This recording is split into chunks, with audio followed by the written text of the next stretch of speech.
It is commonly called giving the gift of life, donating your own blood for the purpose of saving the lives of others. Unfortunately, blood donors are in high demand in Belize, and there is a consistent challenge where the type of blood donors needed are not responding sufficiently.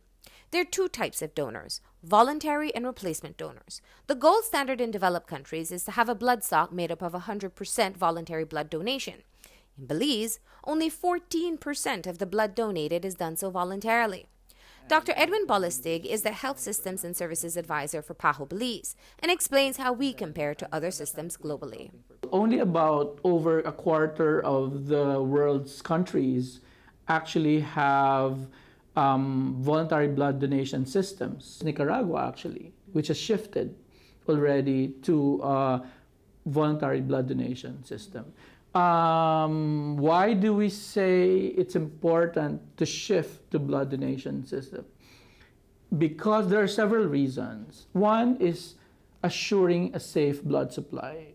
This is because voluntary donors are usually healthier. They choose to donate blood without being requested.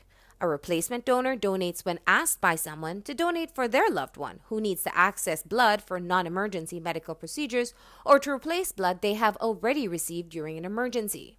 Replacement, you're under pressure. So you try to get anyone, relatives, friends, sometimes you even pay for people you don't even know. You don't even know their history or their medical background or whatever. And you don't know, but maybe they have risks.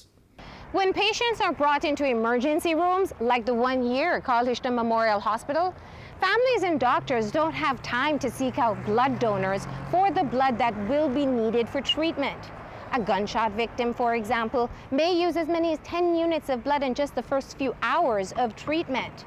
This underscores the need for a reliable source of blood for the country.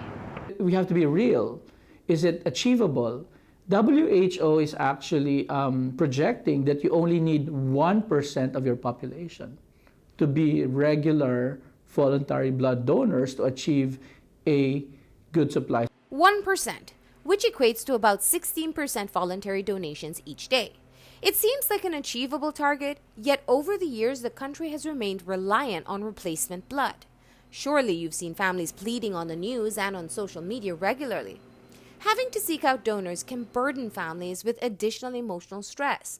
It also carries another burden, as Director of Laboratory Services for the Ministry of Health, Dr. Geraldine Morasan, explains. In any emergency situation, like if it's a trauma patient, car accident, or a burn patient, they receive their blood as they go into the emergency room and they need blood, they will receive the blood. Their families visiting on the emergency room and they have loved ones who had been in car accidents and they're being in the need already of the blood transfusion, or the doctor foresees that the patient is going to need blood transfusion, they right away tell the family, we need you to go and donate. So if we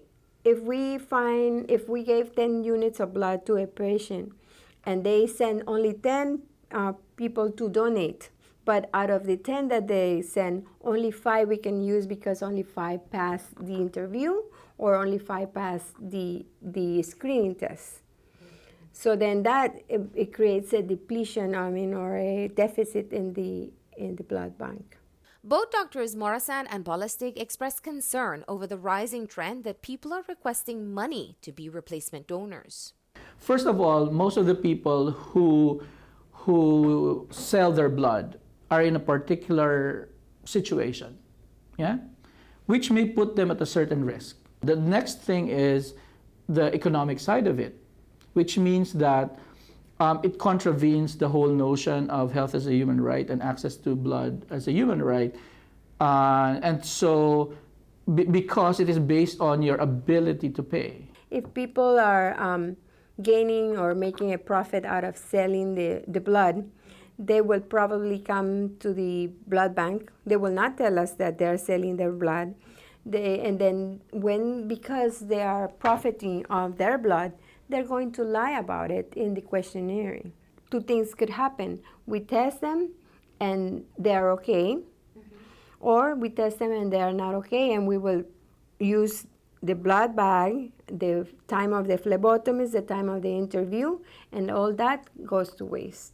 And so the Ministry of Health, PAHO Belize, the Belize Red Cross, and other agencies are teaming up to recruit more voluntary donors across the country. We're celebrating World Blood Donor Day, and there's going to be a blood donation campaign on June 14th, which is Friday, that's next week, at the Central Blood Bank. So everyone's invited to come out. Even if you're not going to donate, just come out and find out how to donate in the future. The first time I became a donor was in high school when I was approached by the Red Cross. It's all because to the person to be educated and to understand the impact that they can do. You know you're doing your part, you're saving a person. You're helping not only trauma patients, but you're also helping babies who are born with some disease or infectious diseases that they need to do a blood transfusion. You're helping cancer patients. So if you become a donor, you become a hero.